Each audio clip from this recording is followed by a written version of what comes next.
ဆောင်မင်းနဲ့တူအမြဲတောက်တဲ့ဒီဆိုင်လေးဆက်ရှိသူနဲ့အရင်မီကကိုရိုနာဦးတွဲလေးရောက်ရင်တို့ကြိုက်တဲ့ချင်းတွေအလိုက်တစ်ပြေးနဲ့ပြီးရဲ့ဒီလိုနဲ့ဘဝတစ်စစ်ချိုးမှာ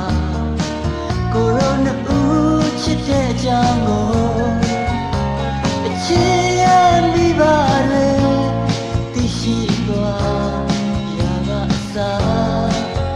ကိုရိုနာဦးခွဲခွဲရအောင်သူတို့အန်ဒီပြည့်ရစတဲ့don't know where to see အချစ်ကလေးကိုပို့ကြတယ်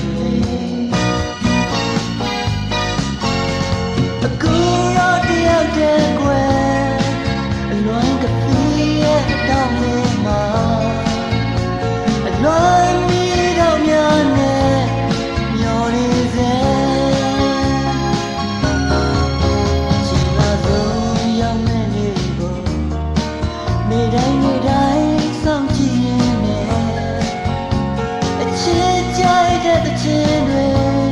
ဖွင့်ခိုင်းပြီးလွမ်းပြေတယ်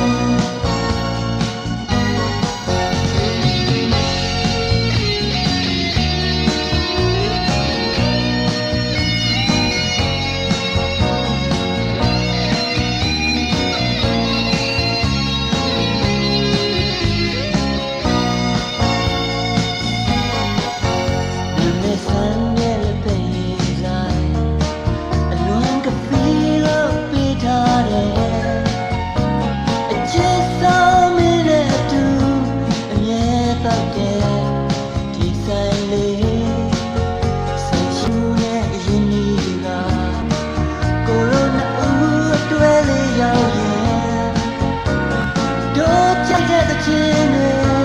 အလိုက်တစ်ပြေးနဲ့ဖွင့်ပေးတယ်ကိုရောတယောက်တည်းကွယ်အလွမ်းကဖီးရဲ့တောင်းလေးမှာအလွမ်းမီတော့များနဲ့မျောနေစေချင်းသာဆုံးရောက်နေနေကိုနေတိုင်းနေတိုင်းချင်းတွေဖွင့်ခိုင်းပြီးလွမ်းပြေတယ်